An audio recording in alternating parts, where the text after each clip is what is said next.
Hydraa commissioner Ranganath మొత్తానికి కోర్టుకు పోయిండు. కోర్టుకి పర్సనల్గా అటెండ్ అయ్యి కోర్టుకి క్షమాపణలు చెప్పిండు. హైడ్రా వచ్చిన రోజు నుంచి, అది పెట్టిన రోజు నుంచి వార్తలలో ఉంది. హైడ్రా పేదోళ్ళ జోలికి పోతుంది, పెద్దోళ్ళ జోలికి పోదు.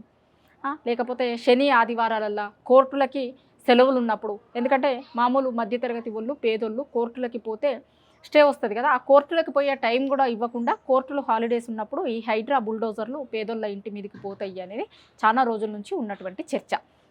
గతంలో కోర్టు చాలా సీరియస్ వ్యాఖ్యలు కూడా చేసింది హైడ్రా రంగనాథ్కి. మీరు ఒక్క రోజులో హైదరాబాద్ మొత్తాన్ని మార్చేద్దాం అనుకుంటున్నారా? ఇట్లనే చేస్తే కనుక మీరు కోర్టుకి రావాల్సి వస్తుంది, కోర్టు ముందు క్షమాపణ చెప్పాల్సి వస్తుంది, పర్సనల్గా రావాల్సి వస్తుంది. ఇట్లా రకరకాలుగా చాలా రోజుల నుంచి కోర్టుకి హైడ్రా రంగనాథ్ చెప్తూనే ఉంది. హైడ్రా రంగనాథ్కి కోర్టు చెప్తూనే ఉంది.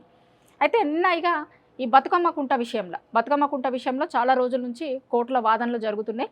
గతంలోనే ఈయన పర్సనల్గా అటెండ్ అయ్యేది ఉండే, కానీ ఆ రోజు నాకేదో పని ఉంది అని పోలేదు. పోకపోతే ఆ రోజే సీరియస్గా చెప్పింది కోర్టు, నెక్స్ట్ టైం మీరు ఏ రోజైతే రావాలని కోర్టు చెప్తుందో ఆ రోజు మీరు వస్తారా, లేకపోతే నాన్ బెయిలబుల్ సెక్షన్లని నమోదు చేయాల్సి వస్తుంది అని సీరియస్గా చెప్పేసరికి ఇక నిన్న హైడ్రా రంగనాథ్ కోర్టుకు పోయి కోర్టుకి క్షమాపణలు కూడా చెప్పిండు.